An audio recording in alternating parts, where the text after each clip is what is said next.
E aí, como última pergunta desse ponto aqui, até peço perdão para os irmãos, que acabei me estendendo muito no vídeo anterior, mas qual que é a fonte conhecida mais antiga depois da Bíblia, do procedimento a respeito do batismo? Um livro chamado Didaquê, escrito entre os séculos primeiro e segundo depois de Cristo, ele traz com ênfase a prática do batismo. E aqui eu tenho uma história interessante para contar para vocês, que eu vi agora dia 31 de julho, que eu gostaria de passar para reflexão dos irmãos. Nós somos, às vezes somos muito fechados no que tange ao procedimento do batismo, mas precisamos entender, como já foi falado, nós estamos numa região de muita liberdade, nós estamos num país que nos dá plena liberdade cristã.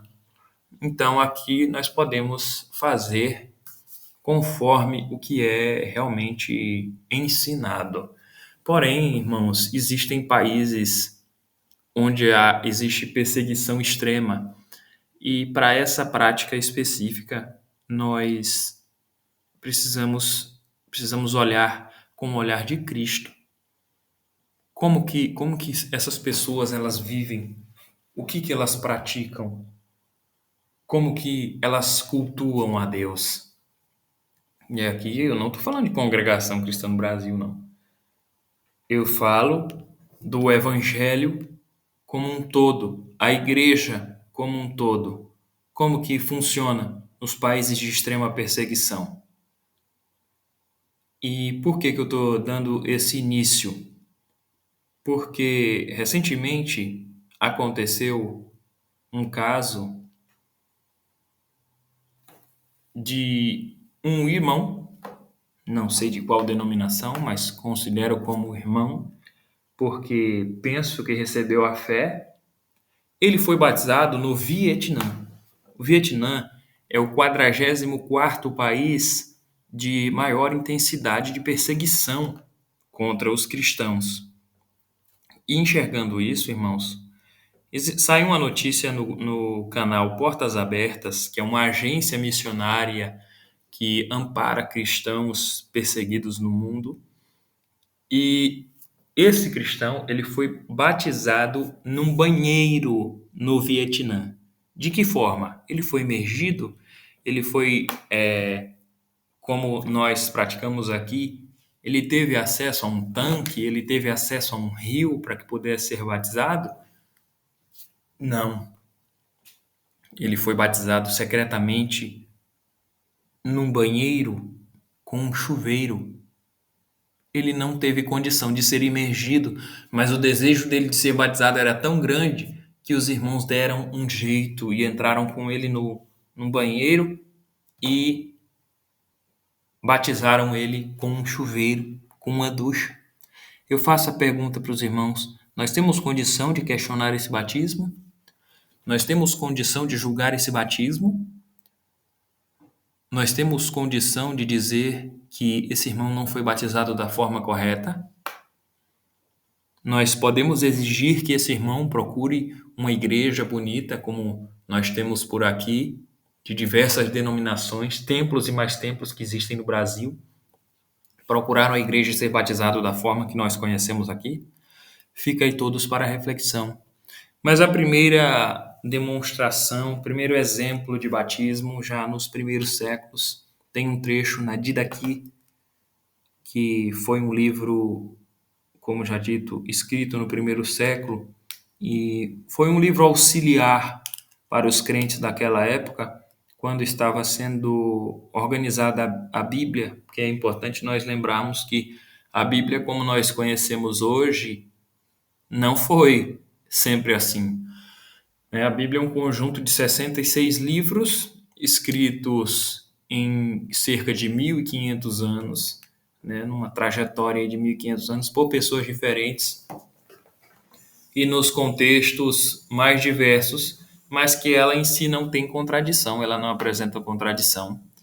E esse Didaquê foi utilizado como um livro auxiliar na época, não é um livro que está na Bíblia, embora foi-se cogitado que ele pudesse estar na Bíblia, mas no final não foi reconhecido, porque é importante nós lembrarmos que os livros que estão compostos na Bíblia, eles não foram escolhidos aleatoriamente, mas sim eles foram reconhecidos por terem sido escritos por um apóstolo, por um profeta, por um sacerdote reconhecido nas ocasiões. E nesse Didaquê, ele diz assim, olha, no que diz respeito ao batismo, batizai assim. Depois de ter ensinado todas estas coisas, né, então ali um pouco para cima desse livro tem os procedimentos do batismo, né, o ensino, tudo ali. Batizai em nome do Pai e do Filho e do Espírito Santo em água corrente. Então aqui nós podemos entender que a preferência era um rio, né, do batismo. Mas, se não tiveres água corrente, batiza em outra água. Vê, eles estavam observando que nem sempre tinha disponibilidade de um rio para batizar. Então, poderia-se ter outras opções, uma represa, uma cisterna, alguma coisa assim. E aí diz assim: se não puderes em água fria, então em água quente, porque na região também existiam lugares de fontes termais que não tinham a disponibilidade de ter água fria com frequência. Então, se alguém cresce na palavra em um momento que as águas estivessem quentes, era ali mesmo que a pessoa seria batizada. E aí finaliza dizendo assim: se não tiveres suficiente, nenhuma nem outra, derrama a água 3 vezes sobre a cabeça, em nome do Pai, e do Filho, e do Espírito Santo. Isso é o que diz a Didaquê, que é a fonte mais antiga dos primeiros séculos. E aqui tem uma coisa interessante a lembrar. Existiam pessoas, irmãos, que batizavam imergindo 3 vezes na água. E por isso o nosso ponto de doutrina enfatiza a imersão de uma única vez. Então, o nosso batismo é com uma só imersão. Mas daqui para frente, quando formos pensar em batismo, vamos lembrar que nem todos os lugares têm a facilidade que nós temos, que por isso nós precisamos ter humildade e reconhecer que tem irmãos por aí fora que não são batizados como nós somos batizados, devido à escassez, devido às impossibilidades. Mas quando há possibilidade, pratiquemos o rito conforme a Escritura nos ensina plenamente, né? Mas entendemos que a palavra ela não invalida outros modos, né? Seja um batismo com pouca água, igual lá na África os irmãos cavam poços cisternas, põem uma lona e põem água e realizam o batismo. Mas nem todo lugar é assim. Então nós precisamos ter também essa compreensão. Tá bom, meus irmãos? E com isso, nós enfatizamos novamente que não a negligência ao batismo, ela sim é pecado. Mas a forma como esse batismo ele acontece e às vezes até ocasionando uma impossibilidade de batismo, aí são casos excepcionais que cabem ao Senhor e não a nós.